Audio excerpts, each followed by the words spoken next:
Where will Bo go? Nobody knows, apparently. The song continues. So, John Heyman tweeted that the meeting went well. When do they not? Bichette admires first-class organization, other pluses, roster, park, Mattingly link, spring proximity to home. Would the Phillies need to deal Bohm, do lesser catcher than JT? Heyman says other Bo suitors, Blue Jays, Red Sox, Yankees, Dodgers, more. What's going to happen here? Nobody knows. Nobody knows. Even Ken Rosenthal, our inside scooper, doesn't know.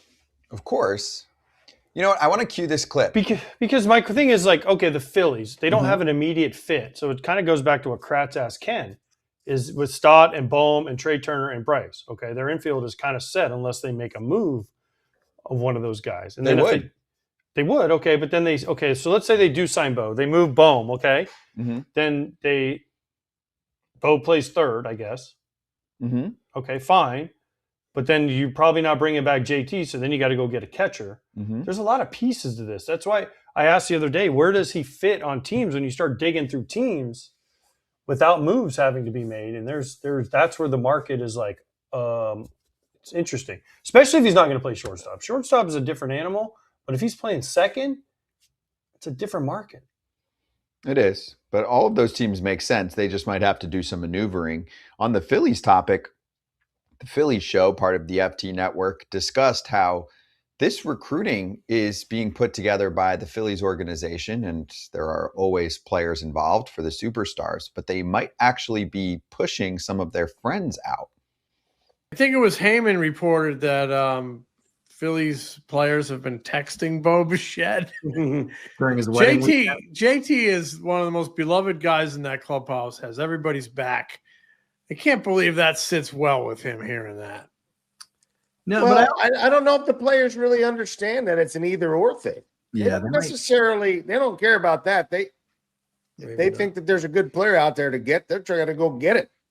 I don't think that that's a decision for them, and I don't think that they really think about that. I know that as when I was a GM, I know that player just wanted more players to play with, to have a better team. And I don't know that they know like all the ins and outs, and it doesn't necessarily – does it preclude – that's the real big question. If they get something done with him, does it preclude them signing JT? And that's like the bazillion-dollar question, literally, pun intended, because that's going to blow a lot of numbers out of the water for the Phillies as far as their payroll is concerned. If they acquire Bo Bichette, if they sign him, they likely trade Alec Bohm. And there's a little bit of money savings there.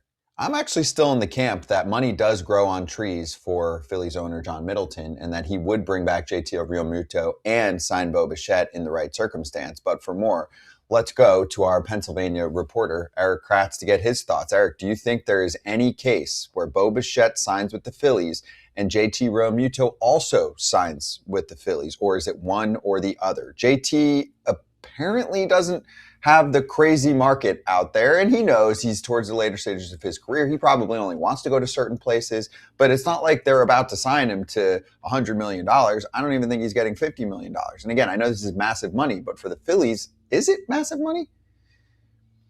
When you start talking about that luxury tax threshold, putting them in the 110% threshold, Bohm will be a free agent after this year. I think clearly if something would happen with Bohm being gone, and then you're locking down the left side of your infield, or even Stott's free agency isn't that far away in 2 years. Maybe Bo could move to second. Maybe Stott, who's been versatile, could move to third. I don't know how that works in that sense. But last offseason, all the talk about Alec Bohm could be traded, teams were calling about him. So I think they have a Rolodex of teams that called about Alec Bohm. It wasn't the Phillies actively shopping him. And to me, most likely situation, they don't sign Bo, they sign JT back. Least likely, they sign Bo and not JT. And so in the middle, I would say second place, they sign JT for a 2-year deal, probably somewhere in the 36 range. I think that's That's probably what, he'd probably like 3 years, 47-ish. I think they don't want to go that high. They don't want to stretch it out too long. He is a catcher. But to me, I think they need him back. Here's my theory. Sign Bo, move Bohm to first for 1 year. Harper caught in high school. Have Harper catch for 1 year. Boom, you got your whole team. Okay. Now that we're playing Fantasyland, now we're playing Dungeons and Dragons and Stranger Things.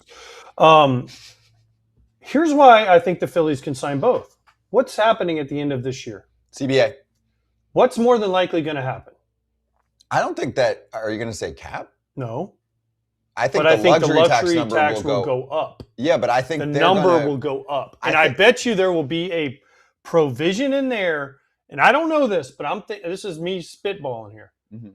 The union will go to the owners and say, it's a new CBA. Everyone gets auto reset for the luxury tax. Because, if you go over, it keeps multiplying, Mhm. right? So if I'm the Phillies, I say, okay, we signed Bo.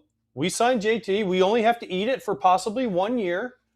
CBA, new one. It reloads the luxury tax numbers, and they're probably going to go up. So Bohm's a free agent at the end of the year, okay? Mhm. Then they can make some other moves if they have to try to clear some money up if they need to. But for the next year or 2 years, they have Harper, Schwarber. They have basically the band back together, and you add Bo Bichette. I think the league's going to try and have stricter penalties on the soft salary cap that exists right now. And so there is concern from teams like the Phillies that, who knows, maybe it turns into 150% tax on the dollar and it starts to get ridiculous. Then you have almost a hard cap, and the union's not going to want that. I agree, but I mean, just throwing it out there. there's only certain teams that go there anyways, and then the teams that do go there at times say, oh, we got to reset, so they trade a bunch of guys away, and then they reset, and then they go for it. The Yankees tried it, right? The Red Sox tried it, right? Some of these teams tried it. Now, there's teams like the Dodgers who just don't give a fuck. Yeah, They're like, we make so much money, we don't care. I like those teams. of course. But the Phillies are close to them in They are. that they really go for it, and that's why I One think thing there's Dave a world. Dombrowski has a history of, and we kind of talked about this on our production meeting, Uh-huh. is he goes long-term to get these stars, and if he dials in on a star, he goes and gets them.